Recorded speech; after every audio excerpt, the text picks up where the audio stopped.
दोस्तों, आजकल किसान जंगली भुंड से काफी परेशान है, जो कि खेत में खड़ी फसल को काफी नुकसान कर रहे हैं। तो जानते हैं एक गरीब किसान की दर्द भरी कहानी। जून का महीना था, चिलचिलाती धूप में रामलाल अपने मन में बड़बड़ाता हुआ जा रहा था। धूप इतनी तेज थी कि जमीन भी आग सी तप रही थी। रामलाल के पैर में चंपल भी नहीं थी। वो नंगे पैर लंबे लंबे पगों से आगे बढ़ता जा रहा था। उसको अपनी नहीं बल्कि अपने खेतों की बहुत ज्यादा फिक्र थी। जंगली भुंडों के झुंड खेतों में आते थे और कुछ ही मिनटों में खेत को नहस तहस कर देते थे। रामलाल के खेत में इस साल बहुत ही अच्छी तरबूजे की फसल लगी थी, जिसे देखकर उसकी जान में जान आती थी। उसके पास पैसा नहीं था, लेकिन उसने गांव के ही एक जमींदार से पैसा उधार लिया हुआ था, जिस पर जमींदार का ब्याज बहुत तेजी से बढ़ रहा था।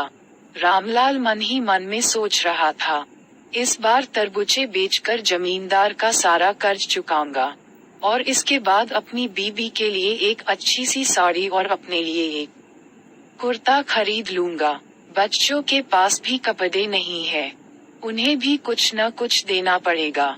आगे सर्दी भी आने वाली है, जिसके लिए रजाई और कंबल भी लेना पड़ेगा।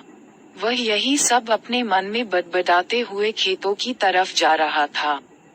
उसे अपने पैरों की फिक्र नहीं थी। आम आदमी तो ऐसी गर्मी में नंगे पैर नहीं चल पाता, लेकिन रामलाल अपने मन में सपने देखता हुआ अपने खेतों की ओर बढ़ता चला जा रहा था। खेत के पास पहुंचते ही रामलाल गदगद हो गया। खेत में बहुत अच्छी तरबूजे की फसल थी।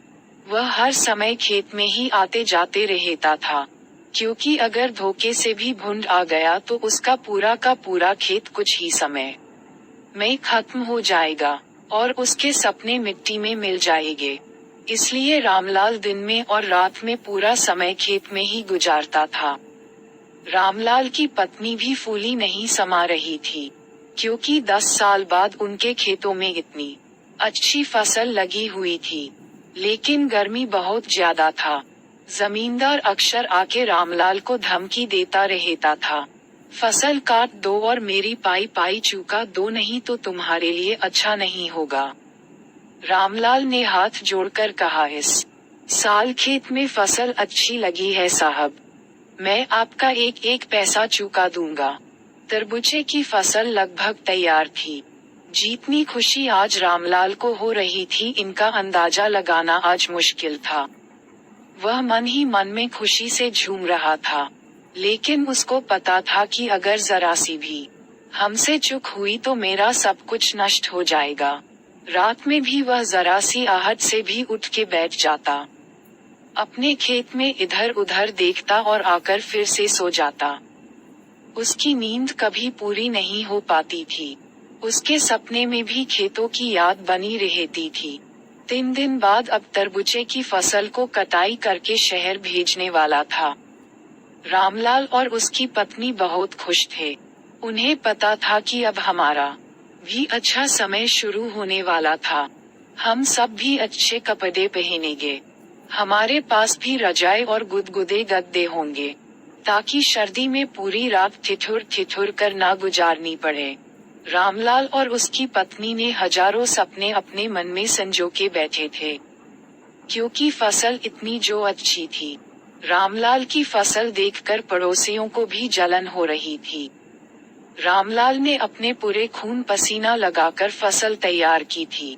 4 बीघे की फसल गांव में किसी ने पहली बार की थी, और इतनी अच्छी फसल शायद आसपास के गांव में कई साल बाद रामलाल ने की थी।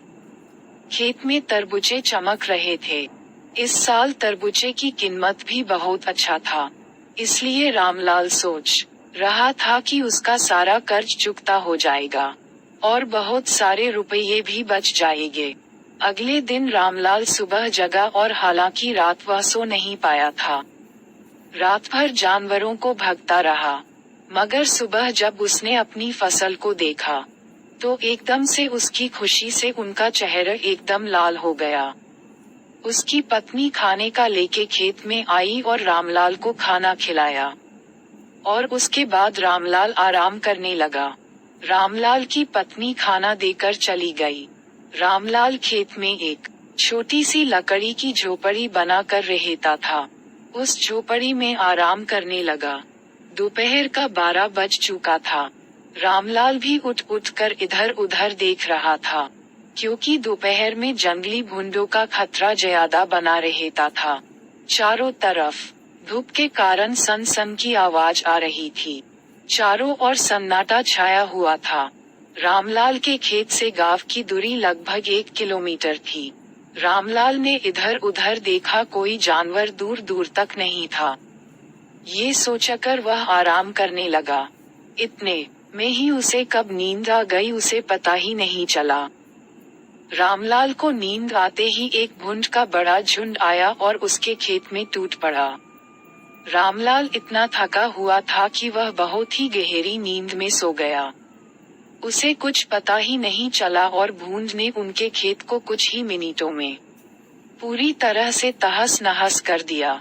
सारे तरबूजे और पौधे पूरी तरह नष्ट कर दिया। रामलाल नींद में सपने देख रहा था। भुंडों ने पूरा का पूरा खेत साफ कर दिया था। दोपहर को 3 बजे के आसपास जब रामलाल की पत्नी खेत में आई तब खेत में उस समय सिर्फ 2 ही भुंड घूम रहे थे। बाकी खेत पूरी तरह से साफ हो गया था। उसमें एक भी तरबूजा नहीं बचा था। रामलाल की पत्नी दौड़ती हुई गई जहां रामलाल सोया हुआ था। उसने रामलाल को जगाया और जब रामलाल उठकर अपने खेत की तरफ देखा तो उसका पूरा रंग ही उड़ गया। वह वहीं पर अपना माथा पटकने लगा। उसके सारे सपने बस थोड़ी ही देर में चकनाचूर हो गए। अब वह सोच रहा था जमींदार का कर्ज कैसे चुकाऊंगा। रामलाल की पत्नी बेहोश होकर वहीं ही गिर गई। रामलाल को भी होश नहीं था। उनको भारी आघात लगा हुआ था। वह बहुत बड़ा आदमी बनने का सपना नहीं देख रहा था। वह सिर्फ अपना घर सुधारने के बारे में सोच रहा था। लेकिन अब उसके सारे सपने पूरी तरह से टूट गए थे। रामलाल और उसकी पत्नी की आंखें खेत को देखकर पथरासी हो गई थी। खेत में चर रहे 2 भुंड भी अब जा रहे थे। शायद उनका भी पेट भर गया था। खेत में ऐसा कुछ भी नहीं बचा था कि उसे जानवर भी खा सके। रामलाल ने आसमान की तरफ देखा और फिर वही गिरकर बेहोश हो